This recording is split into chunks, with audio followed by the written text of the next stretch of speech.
Original owner of the club आज sir मौजूद थे, आउट ऑफ 48 वोटर सर ये हमारा बहुत बड़ा शक्ति है सर, इसको लेकर के हम कहीं भी जा सकते हैं, और अगर वो जो भी गुट रहता है नहीं मानता है तो हम उसको फाइट करेंगे सबके सहयोग से। ऐसा ही चुनाव जिसमें इसके पहले भी आप लोग के द्वारा कराया गया, जिसमें भी पूरे क्लब के लोग थे, लेकिन उसकी स्थिति क्या हुई? सर वो जो चुनाव था निश्चित रूप से बिल्कुल ऐसा ही था, और सारे निर्विरोध चुने गए थे। इस बार भी निर्विरोध है सर। उसमें एक आपने कभी ऐसा नहीं देखा होगा कि जहां पे कोई केस हम रिलीफ नहीं मांग रहे हैं मगर जज रिलीफ दे देता है, ये पहली बार हमने देखा था।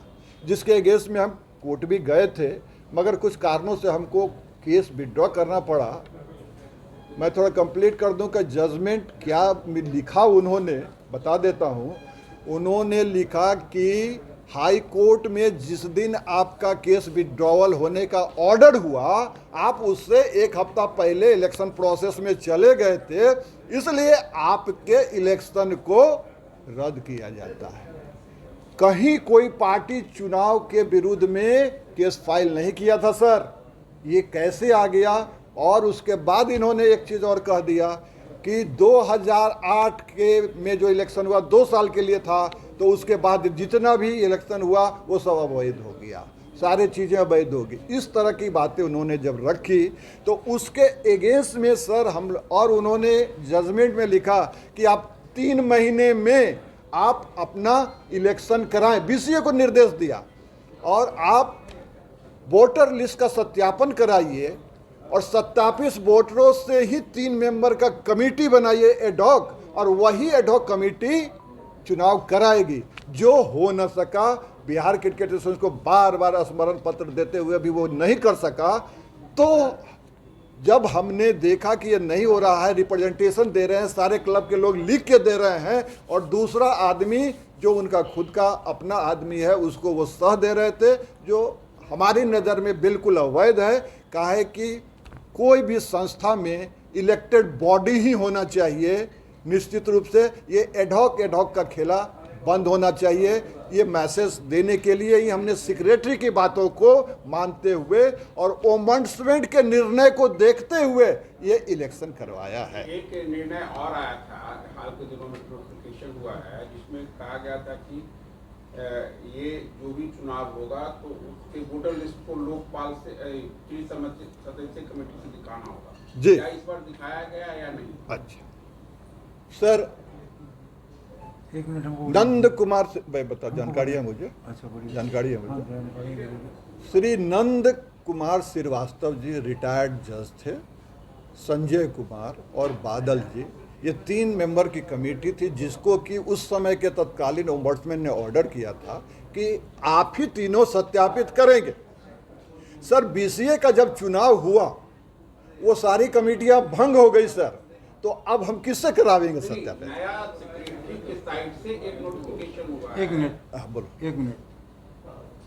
जब चुनाव सारी प्रक्रिया अनाउंस हो गई तो सेक्रेटरी को कोई ये डिसीजन सेक्रेटरी नहीं ले सकता, ये डिसीजन ओम्बड्समैन लेता कि फिर 3 आदमी का कमेटी बनाए, इससे आप सत्यापित कीजिए। ये तो ओम्बड्समैन का डिसीजन था ना, ये तो एडमिनिस्ट्रेटिव डिसीजन नहीं था। कि आपके चुनाव हमने सारे वोटर लिस्ट को बीसीए के सेक्रेटरी के पास चुनाव होने के पहले ही भेज दिया।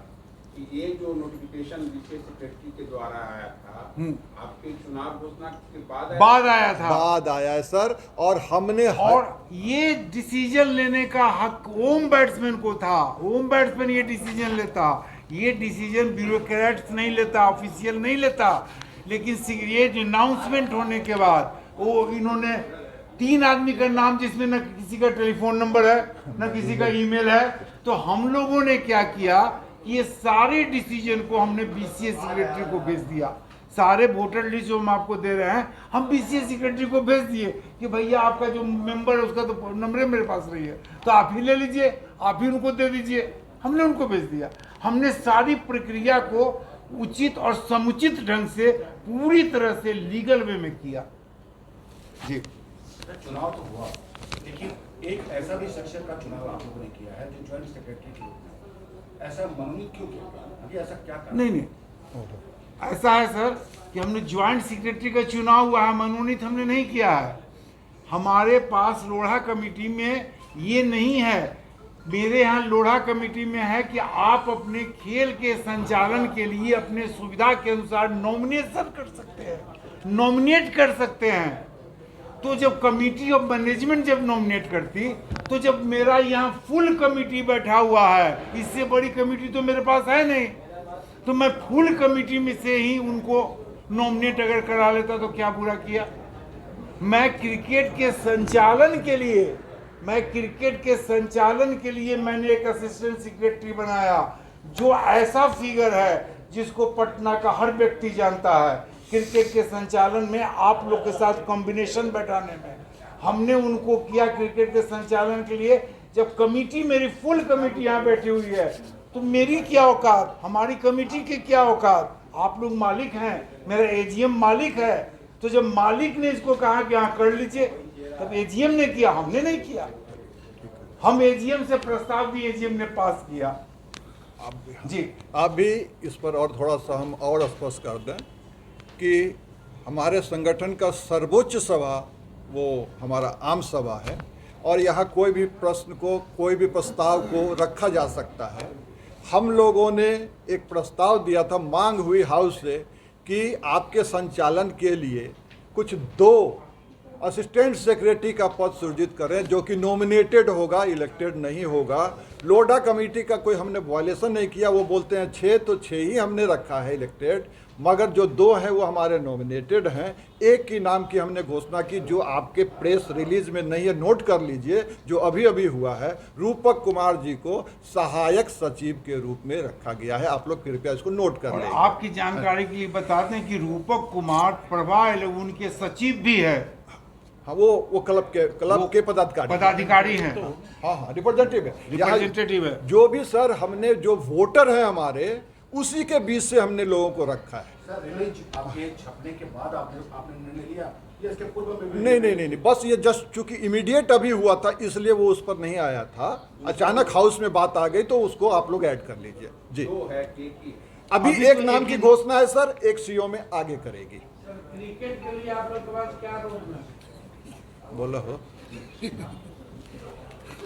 देखिए, ये प्रेस कॉन्फ्रेंस है, एजीएम खत्म हो चुका है। जो प्रेस में है वही सवाल करेंगे। हाँ, आप हिंद आवाज को लीड कर रहे हैं, तो माननीय हिंद आवाज के मैनेजिंग डायरेक्टर अरुण कुमार सिंह के रूप में हम आपको संबोधित करेंगे। तो माननीय मैनेजिंग डायरेक्टर अरुण कुमार जी, हिंद आवाज, क्रिकेट मैप आपको 1 सप्ताह के अंदर मिल जाएगा। और क्रिकेट चलाने के लिए हम लोगों ने बहुत सारी योजनाएं बनाई हैं, और हम गांव-गांव तक क्रिकेट चलावेंगे। क्रिकेट का हम विस्तार करेंगे, और पूरे टर्फ विकेट पर ही हम senior junior 90% senior junior division हम टर्फ पर करेंगे, 10% ही हम मैट पर करेंगे, और सीनियर डिवीजन हम 100% टर्फ विकेट पर करेंगे।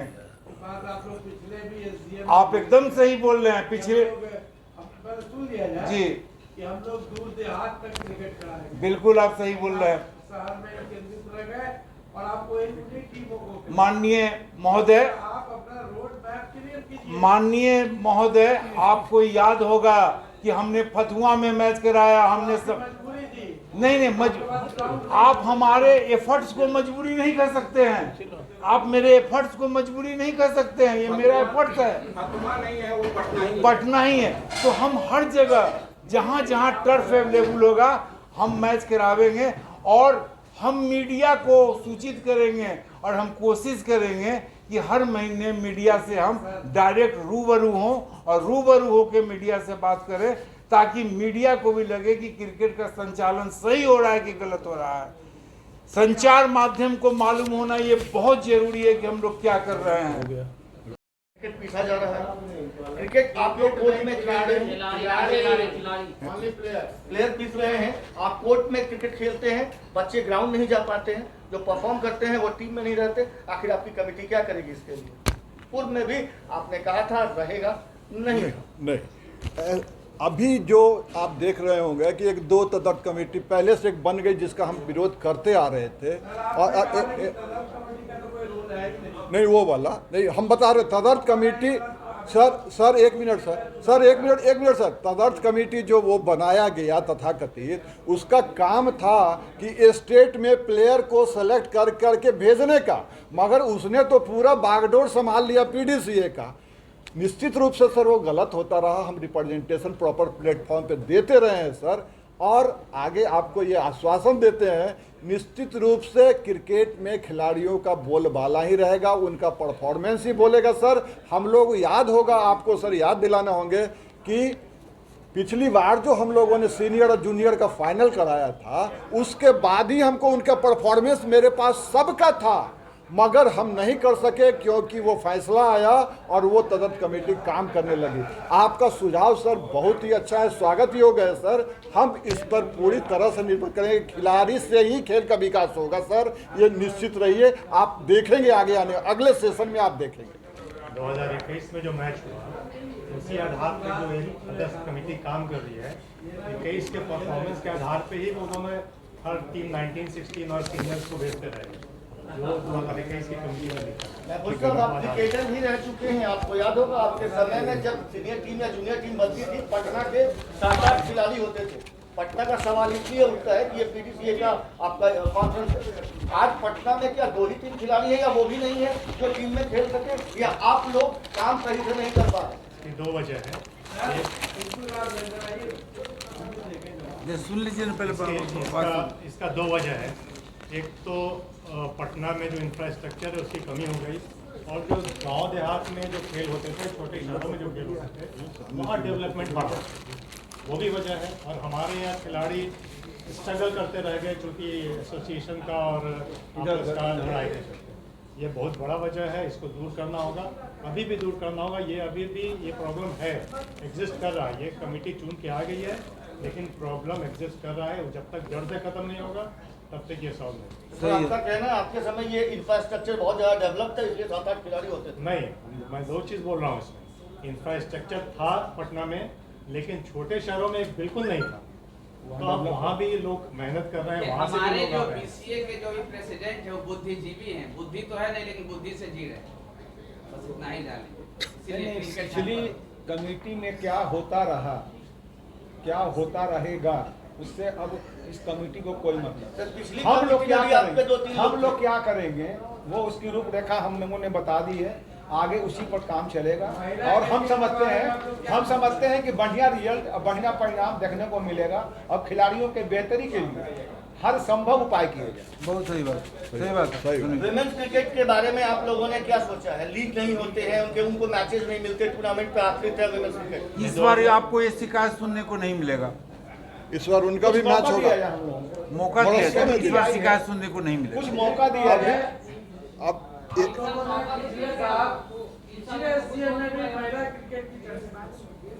लेकिन आप लोग इस साल लीग कराने के बावजूद आप लोग महिला क्रिकेट का एक बहुत नहीं।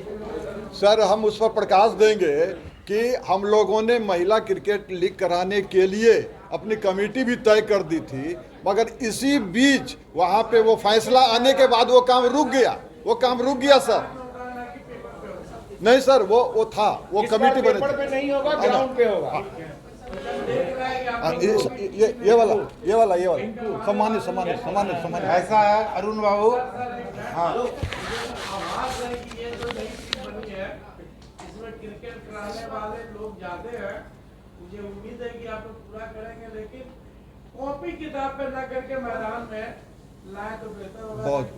बहुत अगुवाई कर रहे हैं जी आपके अगुवाई में सब होगा। Credit discredit both will go to you. Thank you. जिंदाबाद के आप हैं तो आपके नाते आपको जवाब हम दे दें कि इसके पहले कभी भी महिलाओं को एसोसिएशन में जगह नहीं मिली थी, कि महिला खिलाड़ी को जगह नहीं मिली थी। पहले सुन लीजिए मेरा जवाब। इस बार महिलाओं को जगह मिला है, क्रिकेट के प्रेमियों को जगह मिला है, जो क्रिकेट खेले हैं उनको जगह मिला है। और बहुत जल्दी हम लोग महिलाओं के लिए एक कमेटी जब बनावेंगे, उसमें आप देखिएगा कि सारे क्रिकेट खिलाड़ी ही रहेंगे जो महिला क्रिकेट खेल चुके हैं, और वही लोग मिलकर सारा चुनेंगे और मैच करावेंगे।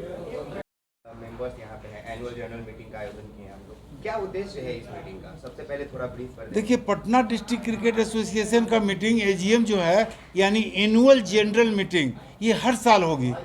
3 साल का टर्म है हम लोगों का कि 3 साल तक इलेक्शन 3 साल के बाद होगा, यानी 3 साल तक ये कमेटी का टर्म रहेगा। लेकिन एजीएम हर साल होती है। हम पिछले साल भी एजीएम कराए थे, इसके पहले भी एजीएम कराए थे।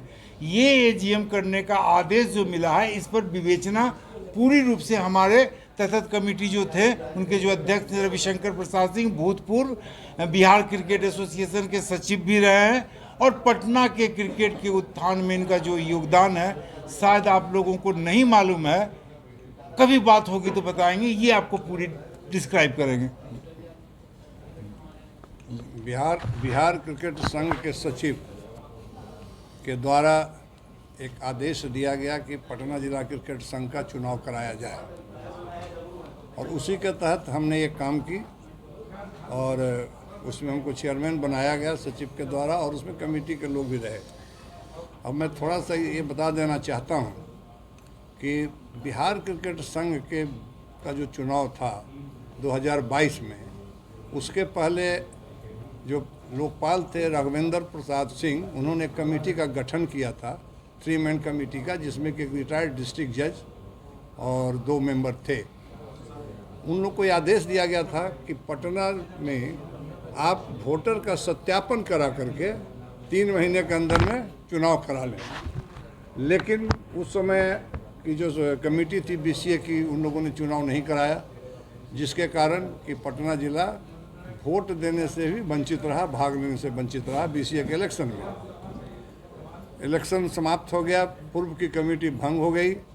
उसके बाद जो अभी वर्तमान सचिव हैं, उन्होंने वही राघवेंद्र प्रसाद सिंह जो लोकपाल थे, उनके आदेश के आलोक में एक 3 मैन कमेटी का 5 मैन कमेटी का गठन किया। हम लोगों को बनाया गया तदर कमेटी, और आदेश दिया गया कि आप चुनाव कराएं 45 दिन के अंदर में, और हम लोगों ने चुनाव संपन्न करा करके आज हम लोग उनको अपना रिपोर्ट भेज देंगे। सर, ये चुनाव के बाद क्या फायदा होगा और किसको फायदा होगा? इस चुनाव के बाद स्थिरता आएगी, खिलाड़ियों को फायदा होगा, और निश्चित तौर पर जो नई कमेटी जीत के आई है, अच्छे ढंग से काम करेगी खिलाड़ियों के लिए। ये हमारे शुभकामना इन लोगों के लिए है। क्रिकेट के खेल के विकास के लिए निश्चित तौर पर अच्छा काम करेंगे। ठीक है सर, क्या जो आपसी मतभेद, एक बार हम आपसे बात कर रहे थे तो आपने बताया था कि आपसी मतभेद की वजह से बिहार क्रिकेट जो है वो बहुत पीछे है, क्या अब वो आपसी मतभेद को मिटाया जा सकेगा और क्रिकेट के लिए लोग एकाग्र हो सकेंगे? मुझे पूरा विश्वास है कि बिहार क्रिकेट संघ का भी चुनाव होने जा रहा है, और सरकार के द्वारा एजी रजिस्ट्रेशन के द्वारा ये चुनाव को संपन्न कराया जाएगा, और उसके बाद निश्चित तौर पर स्थिरता आ जाएगी बिहार क्रिकेट संघ में भी, और पटना जिला क्रिकेट संघ के साथ साथ बिहार में जितने जिला संघ हैं सब लोग स्थिर हो जाएंगे और खिलाड़ियों के हित में अच्छा काम करेंगे। सर, कब तक दुहाई देते रहेंगे इंफ्रास्ट्रक्चर की और बहाना बनाते रहेंगे? हमको जवाब दे दीजिए। ऐसा है माननीय पिक्कू जी, हम लोग दुहाई नहीं देते हैं, हम लोग अपना श्रम लगाते हैं। और आपको याद होगा कि यही कमेटी जो पिछले साल थी, इन्होंने सीनियर डिवीजन लीग कंप्लीट किया, जूनियर डिवीजन लीग कंप्लीट किया, और इसमें सब मेंबर इंक्लूडिंग महफूज कमर, जिन्होंने जूनियर डिवीजन के लिए स्पॉन्सर लाया, और ला के पूरे जूनियर डिवीजन को, आपको याद होगा देवजीत तालपत्रा का नाम, क्रिकेट के फील्ड में उनका नाम सब जानता है। उन्होंने महफूज कमर के प्रयास से वो आए और जूनियर डिवीजन को कंप्लीट उनके स्पॉन्सरशिप के अनुसार पूरे समय से एक रिकॉर्ड टाइम में 1.5 महीना के अंदर पूरे जूनियर डिवीजन को कंप्लीट किया गया, 3 महीना में पूरे सीनियर डिवीजन को कंप्लीट किया गया। और सर, आपकी जानकारी के लिए हम बता दें, सीनियर डिवीजन के सारे मैच टर्फ पे खेले गए। क्वार्टर फाइनल, सेमीफाइनल, फाइनल आपके खेले गए ऊर्जा स्टेडियम में। जूनियर डिवीजन के सेमीफाइनल, फाइनल खेले गए ऊर्जा स्टेडियम में। यही नहीं, जूनियर डिवीजन का 15 से 20 मैच टर्फ पे खेला गया। और आपको आश्चर्य होगा कि पहली बार पटना में जूनियर डिवीजन, सीनियर डिवीजन किसी मैच में वॉक ओवर नहीं हुआ। ये इतिहास है पटना डिस्ट्रिक्ट क्रिकेट एसोसिएशन का। सर, हम लोग बहाना नहीं करते हैं। एक बात और है कि इसमें लगभग 7 साल के बाद, 7 साल के गैप के बाद सीनियर और जूनियर डिस्ट्रिक्ट टीम कंप्लीट हुआ था पूरा लीग, और पूरी टीम उसमें खेली थी। पूरी टीम लगभग बी डिवीजन की पूरी टीम और सीनियर डिवीजन की पूरी टीम उसमें खेली। आपका पूरा फोकस, पूरा विजन लीग पे है। क्या आगे प्लेयर जाएंगे इसके लिए, क्या आपका ये जो है, एक मिनट को खेल मिलेंगे तो महफूज, एक मिनट। मैचेस उनको जितने सुरेश मिश्रा जी ने, एक मिनट, सुरेश मिश्रा जी ने पूछा इंफ्रास्ट्रक्चर। जब संस्था में स्थिरता आ जाती है, चाहे हम लोग तो भाई एफिलिएटेड हैं बिहार क्रिकेट संघ से, बिहार क्रिकेट संघ बीसीसीआई से है, तो जब संस्था में स्थिरता आ जाएगी, बिहार क्रिकेट संघ स्थिर हो जाएगा, तो जिला संघ स्थिर अगर हो जाएगा, तो जब फंड आएगा तो इंफ्रास्ट्रक्चर डेवलप करेगा। उसमें हम लोग को थोड़ा समय लगेगा और ये भी कमियां बहुत जल्द दूर हो जाएंगी। इंफ्रास्ट्रक्चर भी धीरे धीरे बहुत अच्छा हो जाएगा बिहार का। और आपको इसमें संबंध में बता कि जूनियर डिवीजन का जो फाइनल मैच हुआ था 2022 में, वो भी ऊर्जा स्टेडियम में हम लोगों ने ऑर्गेनाइज किया।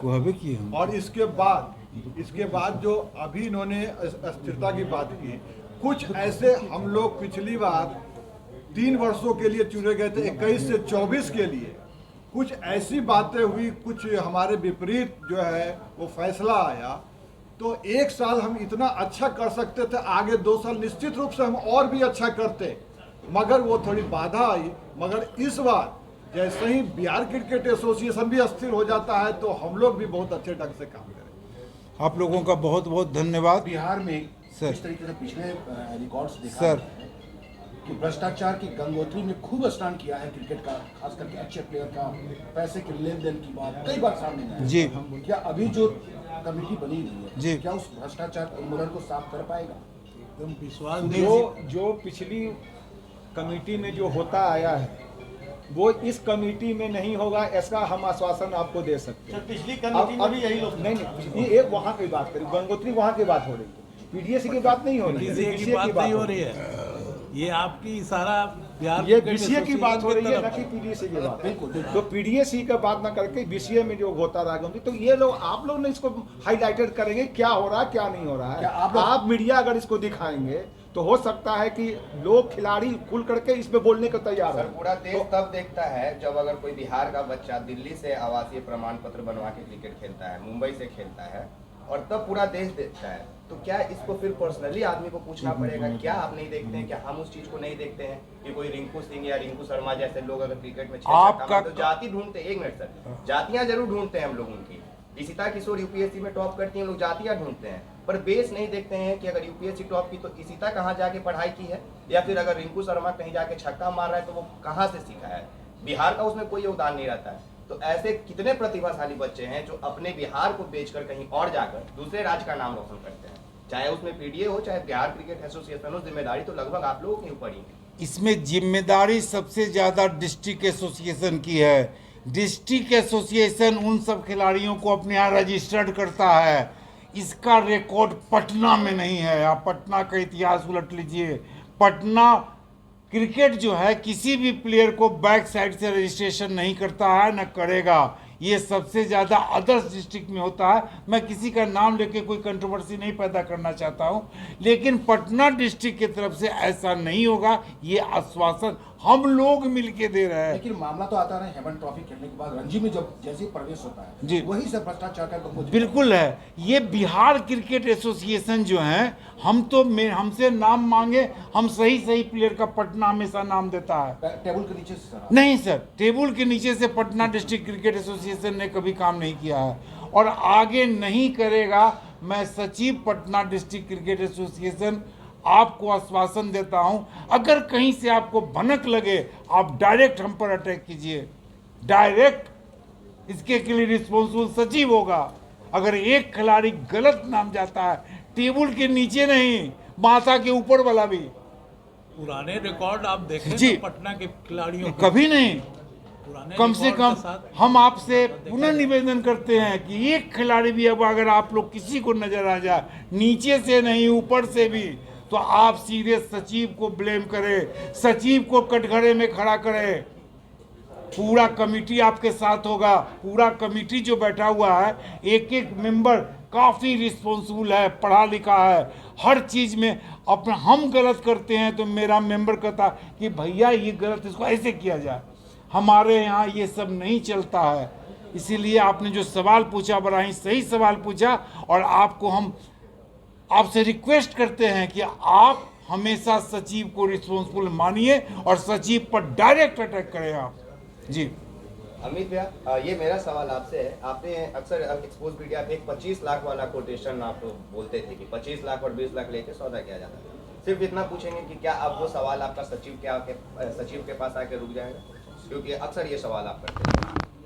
देखिए, उसी सवाल का मैं जवाब देता हूँ कि उसी की लड़ाई अभी हो रही है, चल रही है, और लड़ाई कहीं ना कहीं अंतिम रूप लेने जा रही है बहुत जल्द, जिसे जो अभी एक तत्कालीन पूर्व अध्यक्ष बोल सकते हैं, उनको तो निकाल दिया गया है, राकेश तिवारी जी को। फिर भी वो छटपटा रहे हैं, छटपटाहट है उनको। आज इसी की लड़ाई चल रही है। भ्रष्टाचार को देखते हुए हम सारे जिला एक हुए हैं और उसी की लड़ाई चल रही है, और उम्मीद है कि बहुत जल्द इस पे पूर्ण विराम लगेगा। धन्यवाद। ठीक है, आप लोग